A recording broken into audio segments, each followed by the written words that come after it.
covert operations still had to go ahead. And what was the IRA doing during its ceasefire?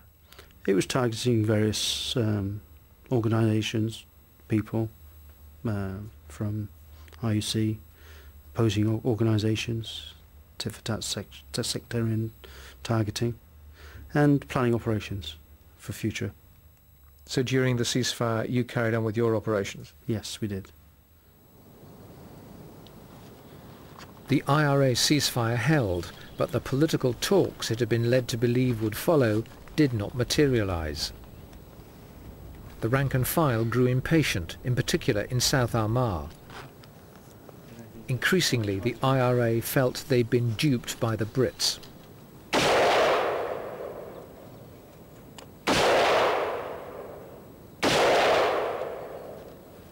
There was certainly frustration at grassroots. They saw normality returning to the province, and for what they described as for no benefit to the provisional movement. And actually they were rapidly being ignored by the vast majority. And therefore they had to do something to restore their impact, to put pressure on the politicians, to bring them to the negotiating table. The impact came in the heart of London's docklands, and it was massive. However far-reaching the intelligence umbrella, the Brits were unable to anticipate the IRA's every move. In a liberal democracy, where terrorists are prepared to flaunt and abuse the freedoms provided in that liberal democracy, then it's not difficult to carry out such attacks. And sadly, perfect protection against such attacks is not possible. The hopes of the emerging peace process were shattered in a night. Hardly the best start for the new head of the anti-terrorist squad. At midnight on the Friday, due to start on the Monday, I was in the Docklands looking at £500 million worth of criminal damage, 2 deaths, 70 GBHs, another 300 odd injuries of one kind or another. And when you're standing there in the debris, about to start the new job, what goes through your mind? Well, I suppose you wouldn't be human if you didn't ask yourself, gosh, where do I start here, looking at the scale of the devastation? Grieve and his team then profiled the vehicle that had delivered the bomb. By studying motorway surveillance cameras, they tracked its journey from Carlisle to London. The public was then asked to help.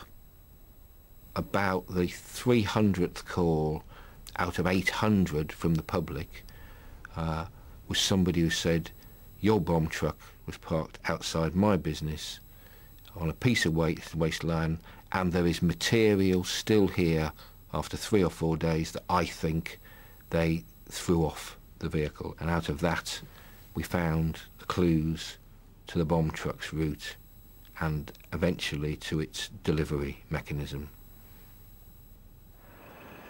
The breakthrough came from 3 sets of thumbprints, all belonging to the bomber, the triple thumbprint man. But his identity remained a mystery, at least for the time being.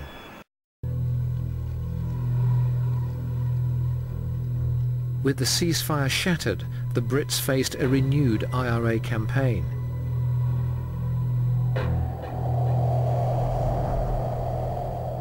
In South Armagh, a single-shot sniper became the soldier's deadly nightmare.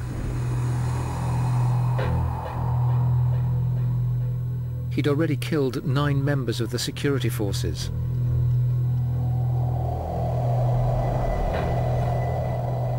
One had been lucky to survive. His helmet took the force of the high-velocity round. I was actually shot through the helmet, grazing the head. I do remember my neck being taken well and truly back, as well as my whole body. And one of the things that sticks in my mind is the taste.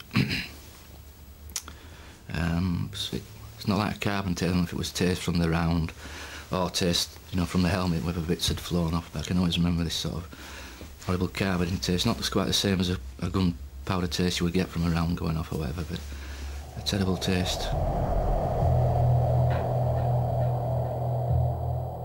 What was the psychological impact on soldiers of the sniper? I think the sniper had quite a major impact. You never knew where it was going to come from. You got virtually no warning. The fact that the sniper was very successful, that if he fired, in the majority of cases you were killed, clearly had an impact.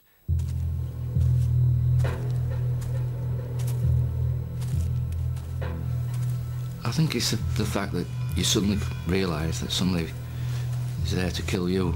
You know, it doesn't sort of hit you when you have shoots before, but when, with it being a sniper, it's 1-to-1. Well, it's not even 1-to-1. You haven't got the chance that he has.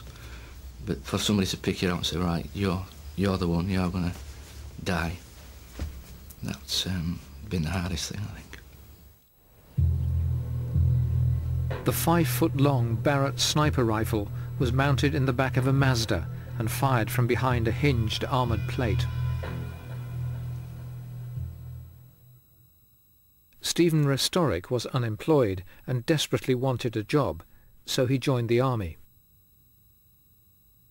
He was a typical young 23-year-old. He was just so full of life, and he was so outgoing as well. You know, he'd talk to anybody. He knew it was the last thing I wanted him to do, but it was his life, and he just saw it as a good career.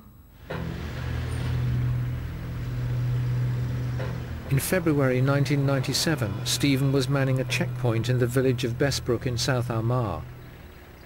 He was checking a woman's driving licence when the sniper squeezed the trigger.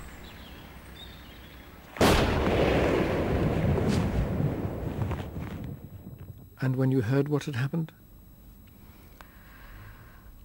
I think it's the usual reaction of anybody who hears the same thing. It's just total disbelief.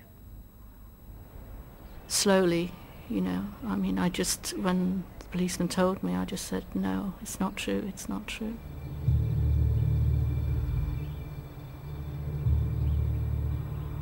And, from there you have to make what I would say the hardest journey anyone has to make.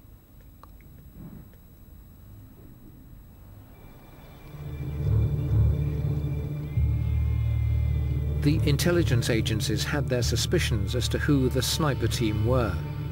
The problem was getting the evidence. Gradually, over long months, 14 intelligence company, the Det, helped build up the picture.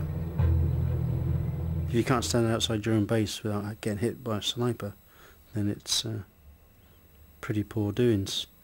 So yes, a lot of effort was put into capturing the sniper teams and finding out who they were.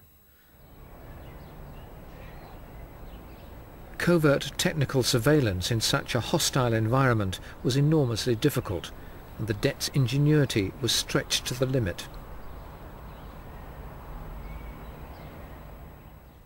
You would be picking out things at night in daytime, what you could probably use to disguise the cameras, whether it be an old Wellington boot that lays there or a rock, a significant rock. You would rock? Yeah. You would photograph the rock with infrared, take it back, and try and replicate that rock as best as you can, and replace that rock with another one with a camera hidden in it. So the camera is hidden inside? Inside a rock, yeah. Presumably the operation that you were involved in was replicated all over the place, all across, to find out exactly who it was, yeah. So all the suspects were identified? Monitored. Movements known? Yeah. Watched? Recorded? Recorded. And acted upon? Yeah, as and when required.